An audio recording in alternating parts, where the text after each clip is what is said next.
அஸ்ஸலாமு அலைக்கும் வரஹ்மத்துல்லாஹி வபரகாத்துஹு. உணவளிக்கும் இரட்சகன் அல்லாஹுடைய தூதர் ஸல்லல்லாஹு அலைஹி வஸல்லம் அவர்கள் கூறினார்கள், உங்கள் உணவுகளை அளந்து கொள்ளுங்கள், உங்களுக்கு அபிவிருத்தி செய்யப்படும். இந்த செய்தி மிக்தாத் இப்னு மாஅதி கரீப் ரலியல்லாஹு அன்ஹு அவர்கள் மூலமாக அறிவிக்கப்பட்டு ஸஹீஹுல் புகாரியிலே 2128 என்ற எண்ணிலே பதிவு செய்யப்பட்டிருக்கிறது. இந்த உலகை படைத்து பரிபாலித்து காத்து வருகின்ற நம்மை படைத்த ரட்சகனாகிய அல்லாஹ் மனித குலத்திற்கு இவ்வுலகில் சந்தோஷமாக வாழ ஏராளமான அருட்செல்வங்களை வழங்கியிருக்கிறான். அவன் வழங்கிய அருட்செல்வங்களில் அடிப்படையானது மனிதன் உயிர் வாழ தேவையான உணவு. இவ்வுலகில் வாழக்கூடிய அனைத்து உயிரினங்களுக்கும் தேவையான உணவு வளங்களை ஏற்கனவே அவர்களுக்காக இப்பூமியில் ஏற்படுத்தியிருப்பதாக அல்லாஹ் வேதமறை குர்ஆனின் வாயிலாக குறிப்பிடுகிறான். உயிரினங்களில் யாரும் நமது உணவுகளை ஏற்பாடு செய்து கொண்டு பிறப்பதில்லை. மீன் வகைகள், அந்த வகைகளில் ஒன்றாக இருக்கக்கூடிய திமிங்கலம் ஒரு நாளைக்கு 32 டன், அதாவது 3200 கிலோ எடை அளவிற்கு உண்டான உணவுகளை அது உணவாக உட்கொள்கிறது. இப்படிப்பட்ட ஒரு சூழ்நிலையிலே எத்துணை கோடி உயிரினங்களுக்கு இது மாதிரி உண்டான உணவு வழங்கப்படுகின்றது என்பதை நாம் சிந்திக்க கடமைப்பட்டிருக்கிறோம். உயிர் வாழும் பிராணிகளில் எத்தனையோ இருக்கின்றன, அவை தங்கள் உணவை சுமந்து திரிவதில்லை. அவற்றுக்கும் உங்களுக்கும் அல்லாஹுதான் தகுந்த நேரத்திலே உணவளிக்கிறான். இவ்வாறு இருக்க அதற்காக நீங்கள் ஏன் அதிக கவலைப்பட வேண்டும்?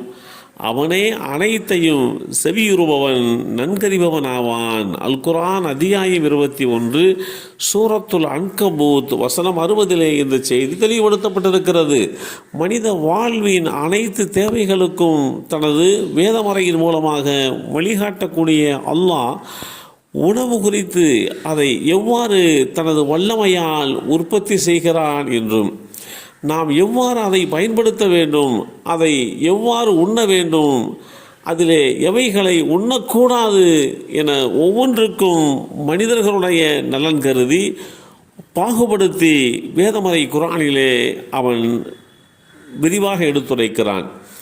மனிதர்களுடைய விருப்பத்தை அறிந்தே அல்லாஹ் ஒரே விதமான உணவை ருசித்து சலித்து விடாமல் இருக்கக்கூடிய ஒரு சூழ்நிலையை உருவாக்கி பல்வேறு விதமான உணவு வகைகளை, பல்வேறு சுவைகளை ருசித்து சந்தோஷமாக கனிகளையும் படைத்திருப்பதாக அல்லாஹ் வேதமறையின் வாயிலாக தெளிவுபடுத்துகிறான்.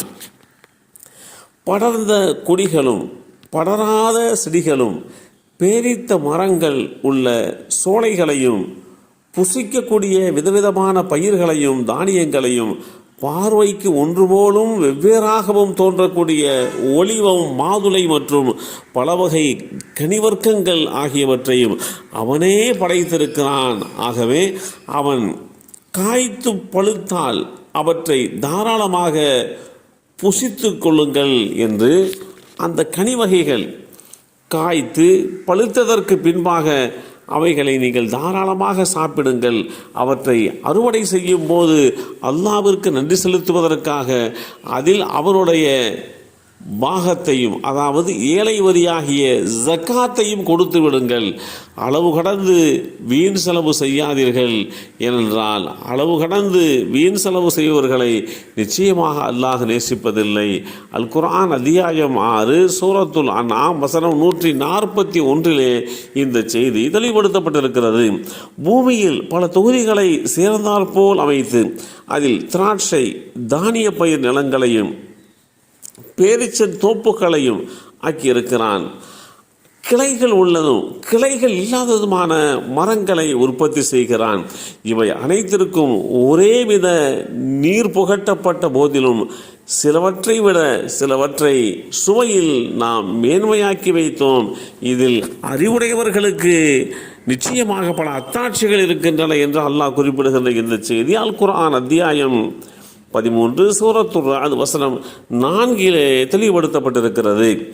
இப்படி நம்மை படைத்த ரட்சகன் நம்முடைய தேவைக்காக வேண்டி உணவு வகைகளை பல்வேறு விதமான ருசி கொண்டவைகளாக படைத்து நமக்காக வேண்டி வழங்கியிருக்கிறான்.